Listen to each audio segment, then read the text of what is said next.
ሰላም እንደምን አላችሁ ውድ የአካውንቲንግ ቲፕስ ቤተሰቦች ሰላም ናችሁ ወይ? ከዚህ በፊት እንደጀመርነው እንግዲህ ስለ ዲጂታል አካውንቲንግ በደንብ እያስረዳችሁ እንደሆነና ግንዛቤ ያገኛችሁ እንደሆነ ተስፋ አደርጋለሁ። ዛሬ ደግሞ ለተመራቂዎች ወይም ደግሞ ለአካውንቲንግ ተመራቂዎች በሪ ኤግዛም ወይም ደግሞ እንደ አዲስ የሚፈተኑ ተማሪዎችን ለማገዝ ያክል አካውንቲንግ ኤግዚት ኤግዛም ፈተናዎችን ከተለያዩ ዘመናት ኮሌክት ተደረጉ ስፔሻሊ 2018 በአዲሱ ካርኩለም የወጣውን ፈተና ይዤላችሁ ቀርብ ያለው ሰብስክራይብ በማድረግ እንደዚሁ ከጓደኞቻችሁ ጋር በማጋራት የዩቲዩብን ቤተሰብ እንድትሆኑ በአክብሮት ጋብዛችኋለሁ ማለት ነው። እንግዲህ ይሄ የሚይዘው በተለያየ ጊዜ የወጡ ፈተናዎችን ስለሚያካትት እንደ ሞዴል ፈተና ያግዛችኋል ብዬ ስላሰብኩ ተመልሶ ላይ መጣ ይችላል። ግን ከአካባቢው ምን አይነት ጥያቄ መጣ ብላችሁ ለማንበብ እንዲያግዛችሁ ተስፋ አደርጋለሁ ማለት ነው።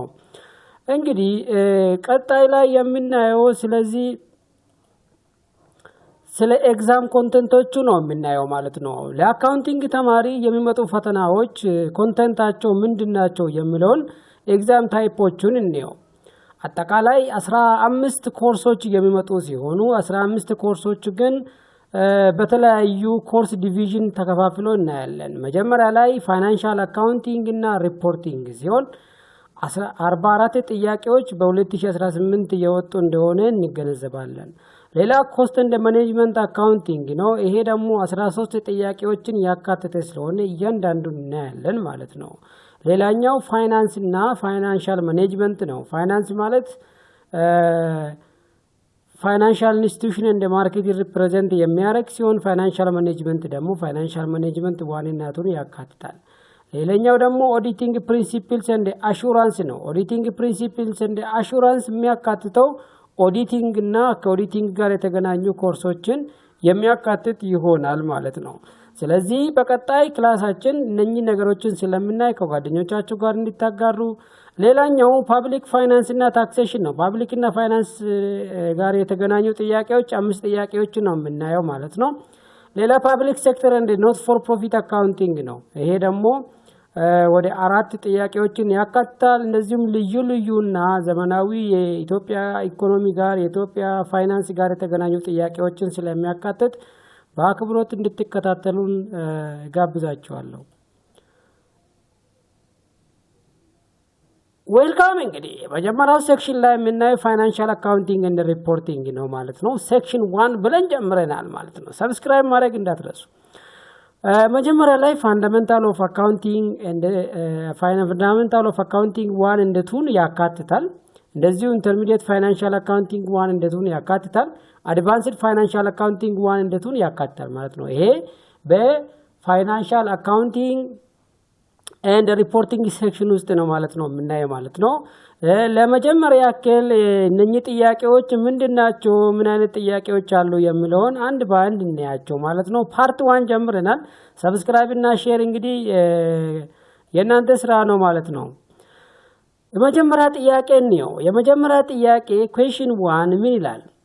አዋሽ ባንክ ሼር ካምፓኒ ኢሹስ 10 shares of Ethiopian Birr 1000 per value preferred stock at Ethiopian Birr 2000 per share. In recording the transaction, debits are made to what? A.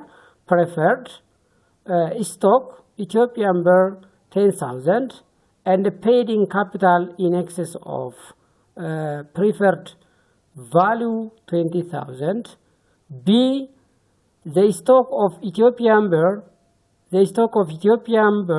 1,000 and paid in capital excess of par preference stock 10,000. C. 20,000 cash Ethiopian Birr. D. 10,000 Ethiopian Birr.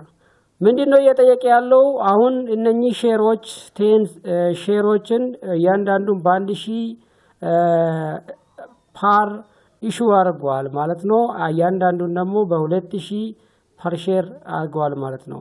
ስለዚህ ይህንን ስንመዘግብ ዴቢት ላይ የሚመዘገቡ ስንት አማውንት ነው እያለ ያለው ማለት ነው። እንግዲህ እስቲ ይህንን ሞክሩት። እኔ መልስ ይሆናል ብዬ ያሰብኩትን ካልኩሌት ያደርጌ ያገኘሁትን ላጋራችሁ። ትክክለኛ መልስ የሚሆነው ሲ ላይ ያለ ሲሆን 20,000 የሚለው ነው ማለት ነው። ለኤክስፕላኔሽን ያክል cash debited for proceed of 10,000 times 2 which is 20,000. Preferred stock is credited at par 10,000 and paid in capital in excess for the remainder 10,000. The question asks for debits. Only cash is debited for 20,000. ስለዚህ በ20,000 ነው ማለት ነው። ሌላኛው ፓሮች ግን ክሬዲት ይደረጋሉ ማለት ነው። እየወደዳችሁ እንደሆነ ተስፋ አደርጋለሁ። ሰብስክራይብ ማድረግ ግን እንዳይረሳ። ሁለተኛ ጥያቄ ነው። In preparing bank reconciliation, deposit in transit would be bank reconciliation ስናዘጋጅ deposit in transit ምን ላይ ይመዘገባል ወይም ደግሞ ምንድነው የሚለው ጥያቄ እየጠየቀን ነው ማለት ነው። ይሄንን ጥያቄ ከየት ታገኛላችሁ? ፋንዳሜንታል ኦፍ አካውንቲንግ 1 ቻፕተር 5 ካሽ ላይ ታገኛላችሁ ወይም ደግሞ ባንክ ሪኮንሲሊዬሽን ሴክሽን ላይ ታገኛላችሁ ማለት ነው። ኤ ላይ deducted from balance per depositor statement, deducted from balance per bank statement, C added to balance per bank statement, D added to balance per depositor statement. ጥያቄ ምን ይላል? ባንክ ሪኮንሲሊዬሽንን ስናዘጋጅ ዲፖዚት ኢን ትራንዚት ምን ይደረጋል እያለ ነው። ስለዚህ ለዚህ ትክክለኛ መልስ ይሆናል ያላችሁትን ሞክሩ። እኔ ትክክለኛውን መልስ ላሳያችሁ። ኤክስፕላኔሽን ትክክለኛው መልስ ሲ ላይ ያለ ነው። Deposit in transit are recorded by the company but not yet by the bank. ይሄ ማለት deposit in transit ማለት ሂደት ላይ ያለ ዲፖዚት ማለት ነው። ይሄ በባንኩ አካውንታንት የተመዘገበ ትራንዛክሽን ግን ባንክ ጋር ሳይደርስ የቀረ ወይም ደግሞ ባንክ ሳይመዘግብ የቀረው ስለሆነ በመንገድ ላይ ያለ ዲፖዚት ማለት ነው። ስለዚህ በባንክ ባላንስ ላይ አድ ይደረጋል ማለት ነው። ይሄ መልስ ሲ ላይ ያለ ይሆናል ማለት ነው። እንቀጥላለን።